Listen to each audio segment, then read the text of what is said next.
Assalamualaikum warahmatullahi wabarakatuh. Alhamdulillah binikmati Islam wa binikmati iman wa binikmati hidayatil Quran. Asyhadu an la ilaha illallah wa asyhadu anna Muhammadar Rasulullah. Iwana wa fillah rahimakumullah. Ketemu lagi dengan saya di channel ini. Kita tetap saja membahas dalam kajian-kajian mengenal diri atau ma'rifatun naf ya. Kenapa ini penting? Supaya kita tahu siapa diri kita ini sebenarnya. Karena pada dasarnya tujuan penciptaan awal kita ke dunia ini oleh Al-Khaliq, oleh Allah itu adalah sebagai abdi. Dari mana kita tahu? Dari surah Az-Zariyat ayat 56, wa ma khalaqtul jinna wal insa illa liya'budun. Tidak kuciptakan jin dan manusia kecuali mengabdi kepadaku.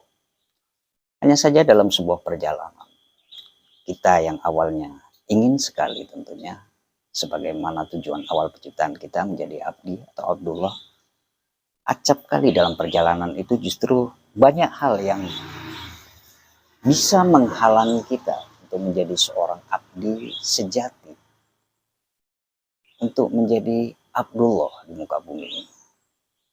Mengapa demikian?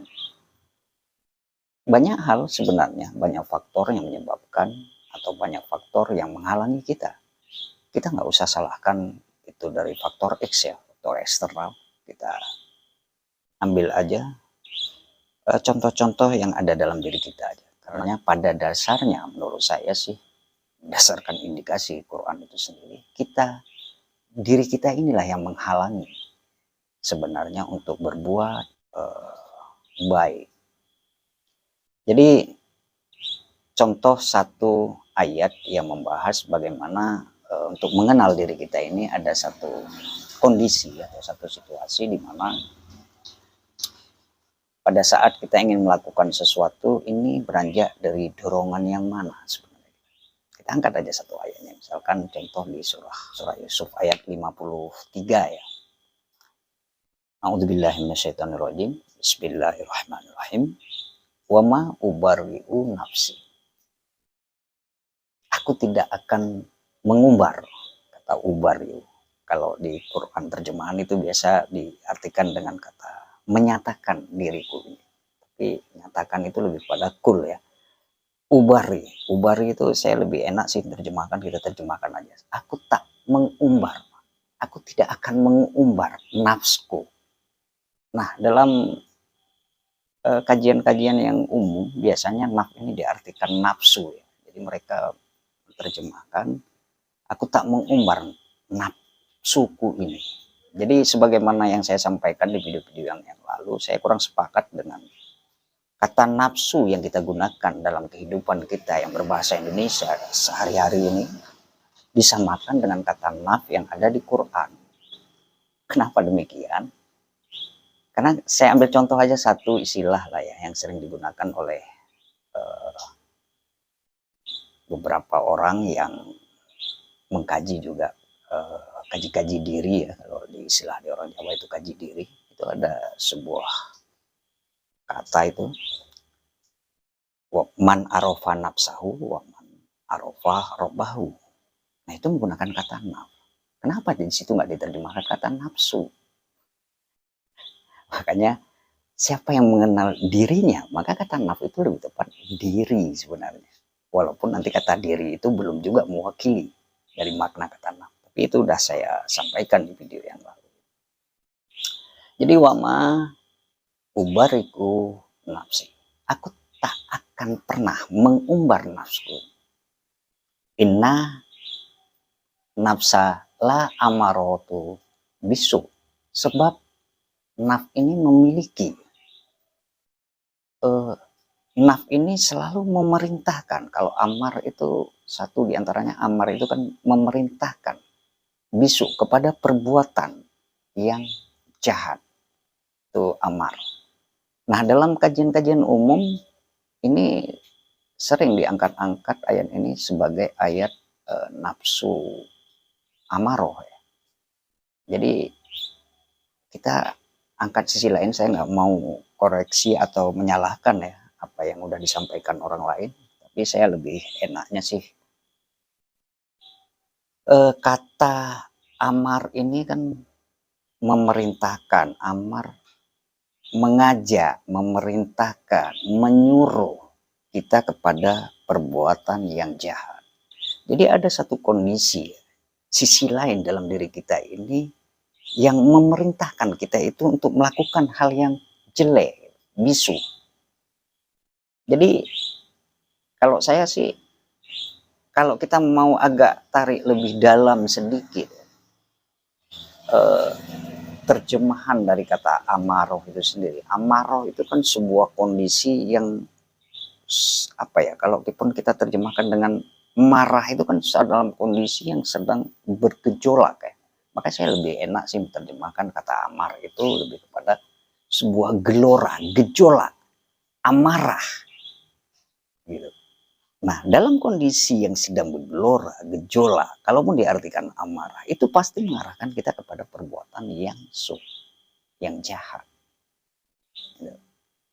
Jadi satu yang perlu kita ketahui, inilah satu penyebab kenapa saya katakan tadi, kita pinginnya jadi abdi yang sejati, Abdullah yang mengabdi kepada Allah, yang kita lakukan itu punya nilai ibadah kepada Allah, namun bisa jadi dikarenakan nafs amaroh ini, nafs kita yang sedang bergejolak, yang sedang menggelora, yang itu mengarahkan kita kepada perbuatan. So kita memperturutinya ya, kita menuruti gejolak tersebut. Nah ini satu pengalaman. Jadi kita nggak salahkan orang lain, kita sendiri gitu. Kan kita sering rasakan. Kita contohkan misalnya kita sedang marah, itu kan sedang bergelora kita sebenarnya. Nah apa dampak yang kita lakukan? Pasti melakukan hal-hal yang jelek. Bagaimana ketika sesuatu hal yang menggelora itu justru yang baik? Bisa jadi. Karena bisa kita melakukan sesuatu hal gelora. Misalkan kita contoh ada orang yang sedang kesusahan, lantas secara manusiawi kita langsung saja diri kita itu ingin ya, itu gejolak dalam batinnya, kita ingin membantu orang, ya silakan. Tapi biasanya amaroh ini lebih kepada hal-hal kejelekan. Lantas bagaimana mengantisipasi ketika kita sudah tahu bahwa diri kita sedang berada pada kondisi yang seperti ini? Lanjutan ayatnya cukup jelas, Allah katakan, illa ma rahima rabbi, kecuali bagi mereka yang telah berada dalam rahimnya Rabbi. Jadi bagi siapapun hari ini, kecuali bagi siapapun yang berada dalam rahimnya Rabbi, dalam kasih sayangnya Rabbi. Jadi dengan kata lain sebenarnya, hari ini kita berupaya supaya kita masuk dalam kasih sayang Rabb gitu. Dalam kasih sayang Allah Ar-Rabb. Di sini Allah menggunakan kata Ar-Rabb, Rabbi. Artinya apa?